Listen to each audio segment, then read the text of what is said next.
So recently I was able to see Song to Song, Terrence Malick's new experiment. I didn't know why I was coming to this party.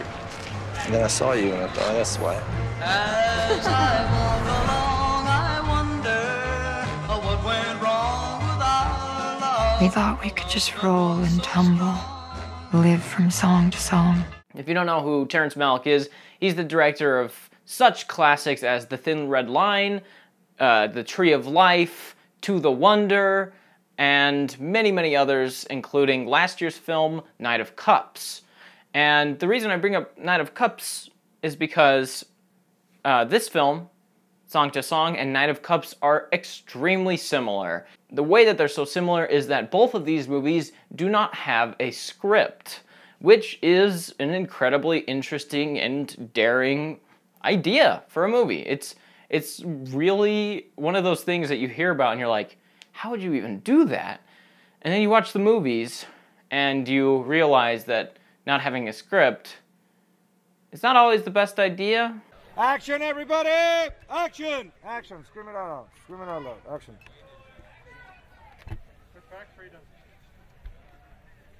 It's really hard to come down on these movies too much because I really like the experiment side of them. I really like that Terrence Malick is trying to push the envelope. He's trying to push something.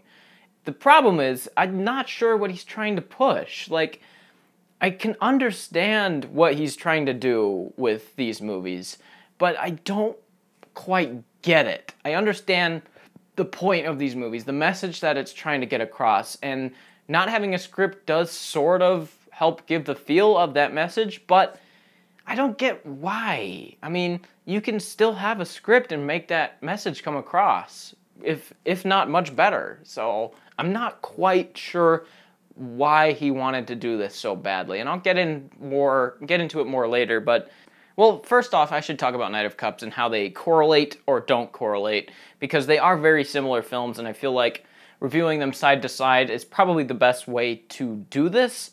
And from what I hear, there may be a third movie with no script coming soon. I heard this is maybe one of in a trilogy. If not, then Voyage of Time may be that piece to the trilogy. I'm really not sure. But anyway, Knight of Cups came out last year, and it stars Christian Bale, and there's no script, which I thought was an incredibly interesting idea. So I went out, I found it, and I watched it, and it's okay. Knight of Cups is okay, and I think between the two, I would recommend that one much more than I would Song to Song. The reason that I would recommend Knight of Cups more is because they are very similar films. The difference is Knight of Cups is about one person. It's about Christian Bale, who is a screenwriter that is lost purpose in his life. He describes it as a man who's lost the need for words.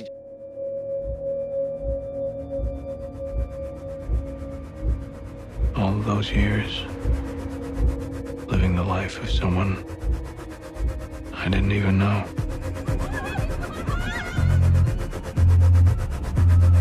Let me tell you about you.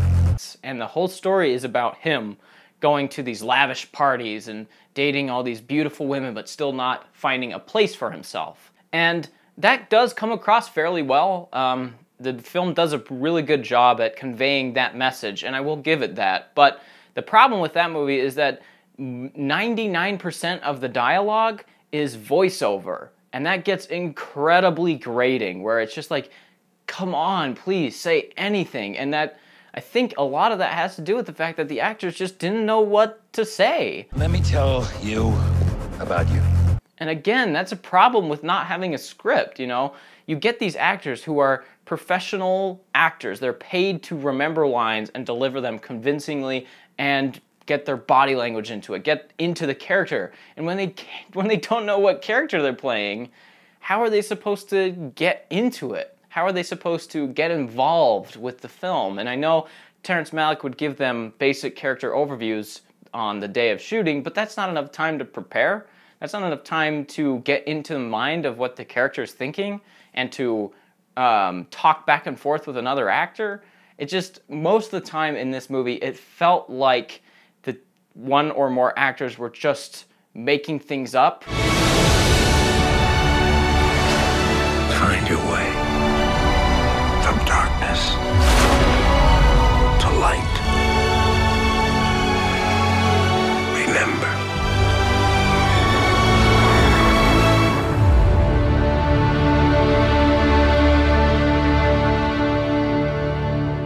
And that is not, I think, not what Terrence Malick was going for. And I mean, the point of these movies, as from what I gather, is that Terrence Malick wants to create a feeling of realism. He's really going for improvisation and realism in these films, where it's just like spur of the moment things happen and he films them. Apparently, a cut of this movie was over 8 hours long because he's just had so much footage to work with. So I get it. I get that he wants that realism. But did you have to not have a script? I mean, everyone feels like they have no clue what they're doing. All the party scenes, people are like awkwardly shuffling around and people are coming up with lines of dialogue and only half delivering them before backtracking and trying to deliver something else. It just feels phony. Like, and that's the thing that bothers me most about Knight of Cups especially, is that it doesn't quite feel real, despite all his attempts, all of Terrence Malick's attempts to make it feel real. And so, Knight of Cups is one of those movies that, I get it. I get what it's trying to do. I can see the message it's trying to convey, and it's done pretty well. The cinematography is exceptional. All the visuals are really great. The acting is okay for what they're given, but I just don't get the experiment here. I don't understand why Terrence Malick has a fascination with trying to make things so real that it becomes fake, you know? So, in the end, Knight of Cups is an okay movie. I'd probably give it a 6 out of 10. However, Song to Song is Terrence Malick's movie from 2017, and this movie I would not check out. We should make a record together. I know you do the live music thing. Don't you want to make some money? You've got talent.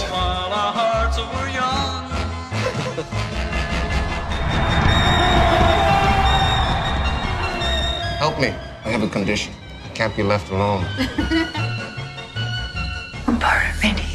Song to Song is the same movie, essentially, as Knight of Cups. It feels like the same exact movie. The difference is, there are 4, at least, main characters in this movie. 4. So essentially, Terrence Malick took Knight of Cups and stretched the material across 4 characters. And it certainly feels that way. Watching this movie feels like a scatterbrained collection of ideas that don't quite work together. And again, that's due to how many characters are in this movie. You jump around between Michael Fassbender to Rooney Mara to Ryan Gosling to Natalie Portman to Ryan Gosling with Rooney Mara to Rooney Mara with Michael Fassbender to Michael Fassbender with Rooney Mara and Natalie Portman and Ryan Gosling. And it feels like a jumbled mess of ideas. He's after you.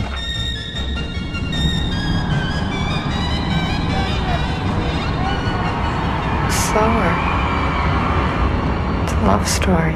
It's really kind of sad because, again, I get what it's going for. I could see what Terrence Malick wanted to do with it. He wanted to convey how sporadic life can be and how you can be led all over the place. There's so many locations in this movie. There's so many different songs, and I can get what he's going for. I get that he wants to convey how life is. He's trying to show how life is just a jumble of things that happen to you, and I get it. It's just, it doesn't make for an interesting movie.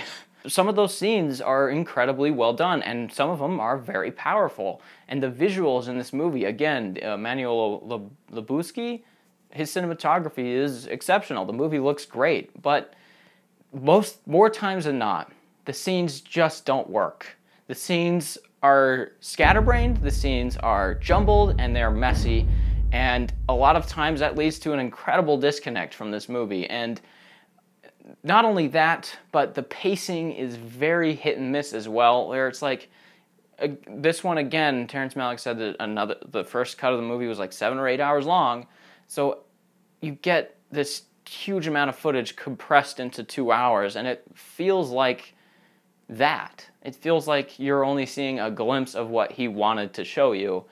And in the end, it feels like a collection of jumbled scenes that are cobbled together to loosely pad out a story. And just like Knight of Cups, there's a lot of voiceover, not as much as in Knight of Cups, but there's a lot of voiceover to try and piece together the story, and it just doesn't work.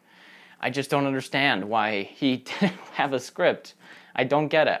I love the idea behind Knight of Cups without a script. I love that concept. It just doesn't work quite well. It's a fine movie, but then he does it again with Song to Song, and I just don't understand why. I really don't get his fascination with not having scripts. I feel like this could have been a great story if he wrote it out more. I mean, a lot of times, again, it seems like the actors just don't know what to do. And it's kind of hard to watch in that regard.